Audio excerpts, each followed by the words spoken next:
প্ৰচণ্ড ধুমুহাই প্ৰশ্ন কৰিলে মোক, তোমাৰ প্ৰাপ্য কি কোৱা? মনৰ দুৱাৰ মেলি নিৰ্ভীকভাৱে ক'লো, তোমাৰ শক্তিখিনি দিয়া। বজ্ৰৰ গৰ্জনে বক্ষ উজাৰি ক'লে, তোমাৰ কাম্য কি কোৱা? মই ক'লো, বজ্ৰ তোমাৰ শক্তিশালী উদাত্ত কণ্ঠটি দিয়া। এদিন আকাশে ক'লে, জনৈক গীতিকাৰে অকণি আকাশ দেখো মাগে। তুমি কিয় আজি বাৰু কম্পিত কণ্ঠেৰে মাগিছা সৰ্বাকাশ সত্তা?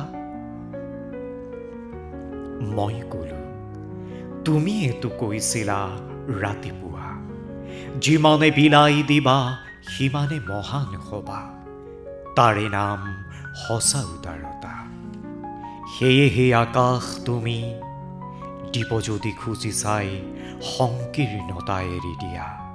অৱদান ৰূপে তোমাৰ পূৰ্ণ বিশালতা দিয়া যদি আজিয়েই দিয়া।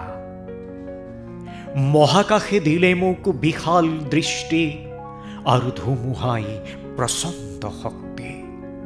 বজ্ৰই দিলে মোক উদাত্ত কণ্ঠ আৰু দিলে সাহসৰ যুক্তি।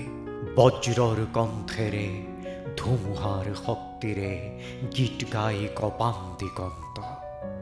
দানৱৰ সমাজতো গাম মানৱৰ গীত, কলিজাৰ সঁচা সুৰ সিক্ত। মুমূৰ্ষু মানৱৰ জীৱনৰ বিদ্যুৎ কিঞ্চিত যদি দিব পাৰোঁ আকাশ ধুমুহা আৰু বজ্ৰক, তাৰ বাবে শতবাৰ প্ৰণিপাত কৰোঁ। তাৰ বাবে শতবাৰ প্ৰণিপাত কৰোঁ। তাৰ বাবে শতবাৰ প্ৰণিপাত